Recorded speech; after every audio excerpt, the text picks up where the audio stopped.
Assalamualaikum warahmatullahi wabarakatuh. Berjumpa lagi di Edukasi Hukum.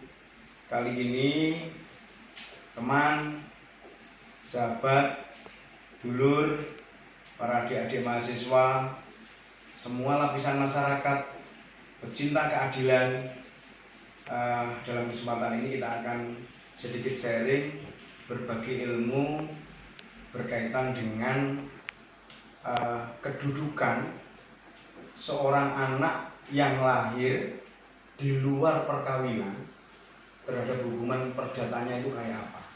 Nah, pada 2010 dengan perkara putusan Mahkamah Konstitusi perkara nomor 46 garis miring PUU Romawi 8 2010 yang kemudian oleh Mahkamah Konstitusi diputus pada tanggal 17 Februari 2012 yang berkaitan dengan anak di luar perkawinan. Jadi begini, anak di luar perkawinan itu artinya bahwa seorang anak ini dilahirkan di luar atau orang tuanya, si laki-laki sama perempuan ini tidak mempunyai ikatan perkawinan antara yang pihak ayahnya yang sebagai ayah biologisnya tadi dan ibunya yang mengandung itu tidak ada dalam ikatan perkawinan.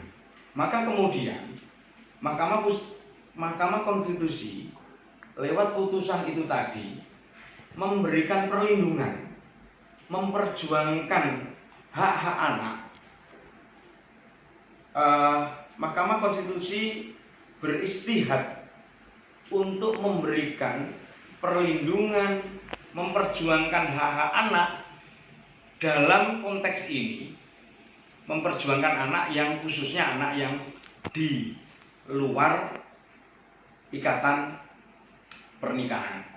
Nah, karena berdasarkan Undang-Undang Perkawinan, Undang-Undang Nomor 1 Tahun 1974, di pasal 2 itu dijelaskan di ayat 1-nya bahwa perkawinan sah apabila dilakukan menurut hukum masing-masing agama dan kepercayaan itu.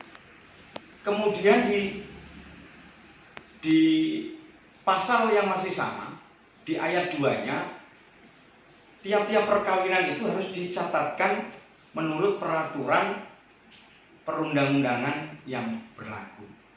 Maka kemudian yang jadi persoalan adalah ketika anak ini dilahirkan, misalkan terjadi kehamilan, akan tetapi si orang tuanya ini, kedua orang tuanya ini tidak terikat dalam suatu perkawinan, maka anak tersebut itu dinamakan anak yang lahir di luar perkawinan. Nah, sebelum adanya putusan MK ini,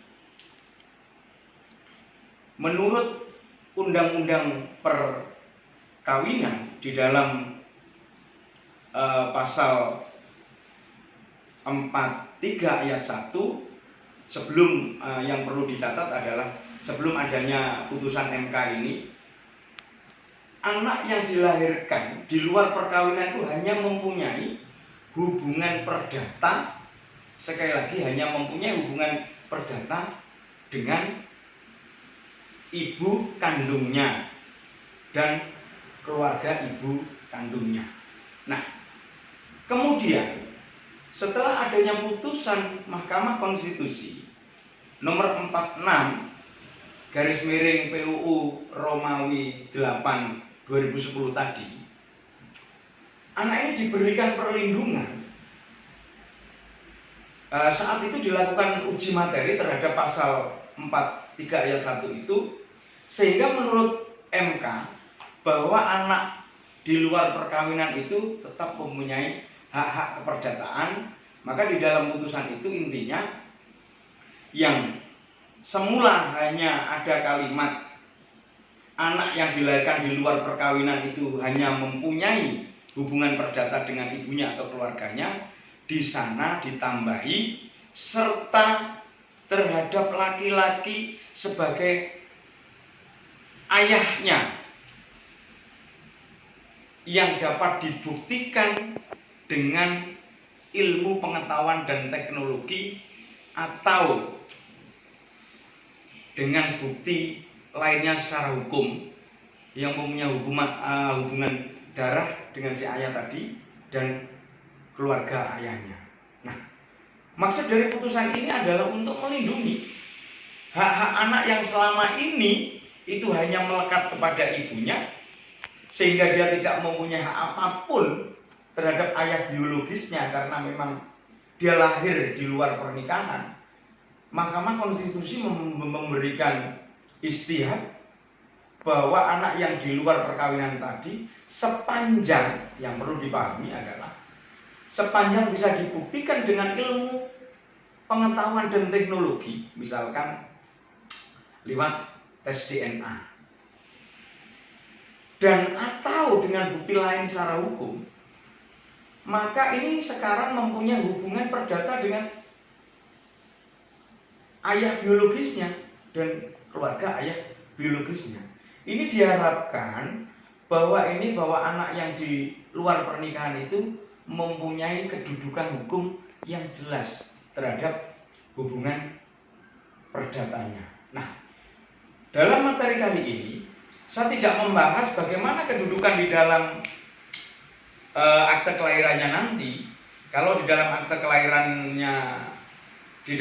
kelahiran tentunya berdasarkan Undang-Undang Perkawinan di pasal 55 ayat 1, asal usul anak hanya dapat dibuktikan dengan akte kelahiran yang dikeluarkan oleh pejabat yang berwenang.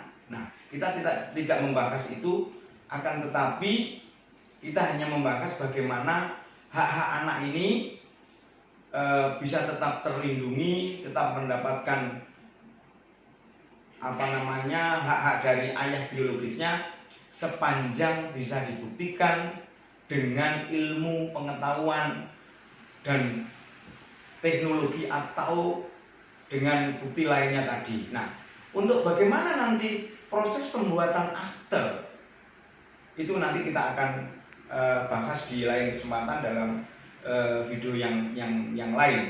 Akan tetapi yang perlu dipahami bersama, putusan ini sebenarnya setelah adanya putusan MK ini tentunya juga agak sedikit rancu kalau kita berbicara dalam konteks hukum waris Islam. Karena di dalam kompilasi hukum Islam di pasal 171 itu diterangkan bahwa yang bisa menjadi ahli waris itu adalah adanya hubungan kenasaban atau hubungan perkawinan yang sah. Ada hubungan perkawinan atau nasab yang sah. Lah, makanya rancunya kita di situ.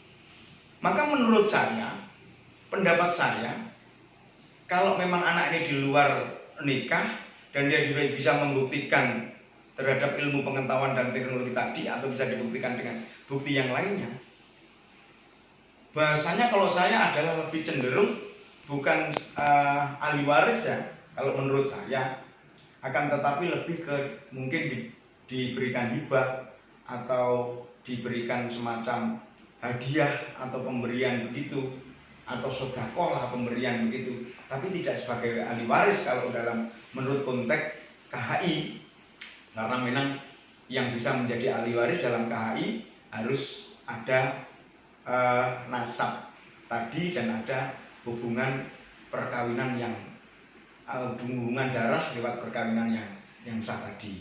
Nah, demikian yang bisa saya sampaikan. mudah-mudahan bermanfaat. Nanti kita ketemu di lain kesempatan dalam materi-materi yang lain. Semoga kita semua tetap dilindungi oleh Allah Subhanahu wa Ta'ala dan tetap kita bisa melakukan aktivitas sebagaimana biasanya, tetap dapat melaksanakan kewajiban kita sebagai seorang manusia, sebagai seorang warga negara yang baik. Demikian, wassalamualaikum warahmatullahi wabarakatuh.